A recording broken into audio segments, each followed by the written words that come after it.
Assalamualaikum warahmatullahi wabarakatuh. Perkenalkan, saya Fauzana Islami dengan NIM 2101618 dari Prodi Pendidikan Bahasa Indonesia.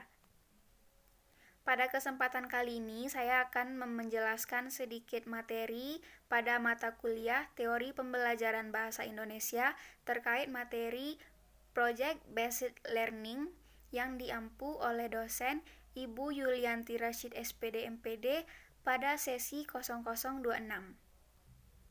Nah, sebelum kita membahas lebih lanjut dan lebih dalam terhadap materi Project Based Learning, tentu kita harus tahu dulu apakah itu Project Based Learning.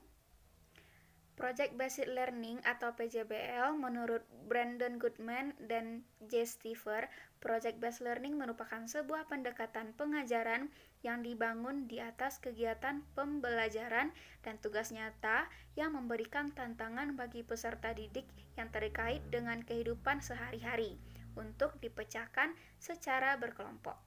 Jadi, berdasarkan pendapat di atas, dapat kita simpulkan bahwa Project Based Learning atau PJBL adalah sebuah pendekatan di dalam pembelajaran yang memberikan kesempatan kepada siswa untuk memperdalam pengetahuannya sekaligus mengembangkan kemampuan melalui kegiatan problem solving dan investigasi. Project Based Learning memiliki beberapa karakteristik, diantaranya siswa membuat keputusan tentang sebuah kerangka kerja, dan kedua, adanya permasalahan ataupun tantangan yang diajukan kepada siswa. Dan ketiga, siswa mendesain proses untuk menentukan solusi atas permasalahan ataupun tantangan yang diajukan. 4. Siswa secara kolaboratif bertanggung jawab untuk mengakses dan mengelola informasi untuk memecahkan permasalahan. Kemudian, proses evaluasi dijalankan secara berkelanjutan.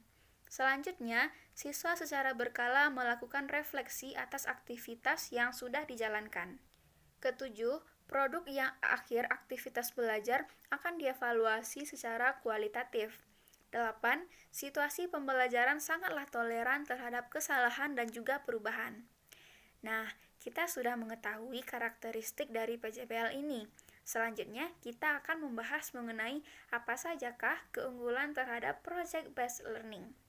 Keunggulannya yaitu, pertama, meningkatkan motivasi belajar siswa, dan kedua, meningkatkan kemampuan dalam memecahkan masalah, dan ketiga, siswa lebih aktif dalam memecahkan masalah yang kompleks, dan keempat, meningkatkan kolaborasi, mendorong siswa mengembangkan keterampilan komunikasi, dan meningkatkan keterampilan siswa dalam mengelola sumber.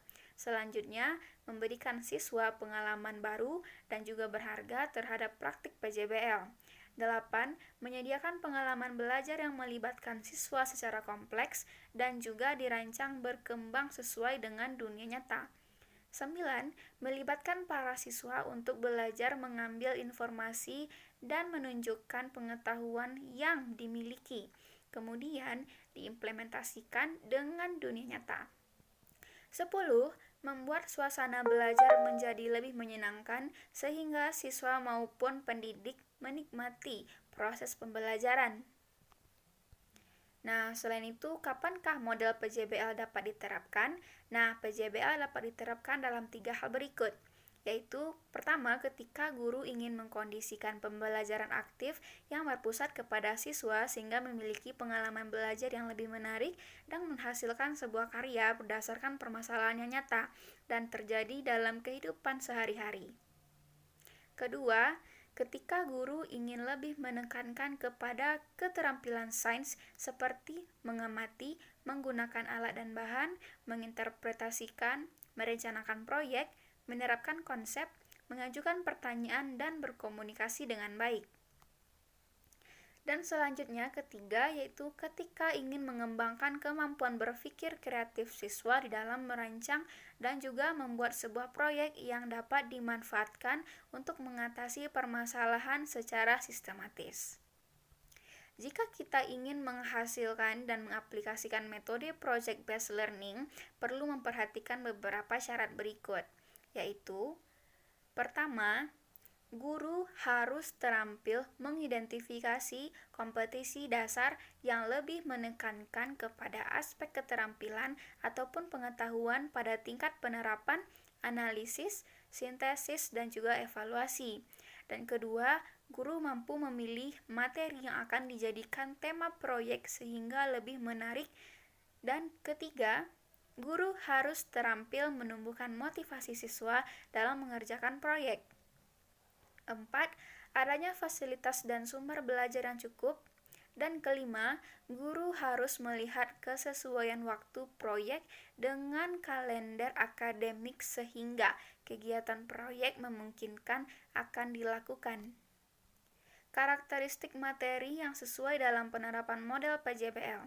Pertama, memiliki kompetensi dasar yang lebih menekankan kepada aspek keterampilan tingkat penerapan, analisis, sintesis, dan juga evaluasi. Kedua, dapat menghasilkan sebuah produk. Ketiga, memiliki keterkaitan dengan permasalahan nyata ataupun kehidupan sehari-hari. Dan kemudian materi selanjutnya, tahapan umum alur pembelajaran atau learning path, model project-based learning. Pertama, membuka pelajaran dengan sebuah pertanyaan yang menantang. Dan kedua, merencanakan proyek. 3. Menyusun jadwal aktivitas. 4. Mengawasi jalannya proyek. Kelima, penilaian terhadap produk yang dihasilkan. Dan keenam adalah evaluasi. Nah, demikianlah penjelasan saya terhadap materi terkait model project-based learning. Dan kemudian apabila saya ada salah penjelasan maupun salah kata, mohon dimaafkan. Wabillahi taufiq wal hidayah. Wassalamualaikum warahmatullahi wabarakatuh.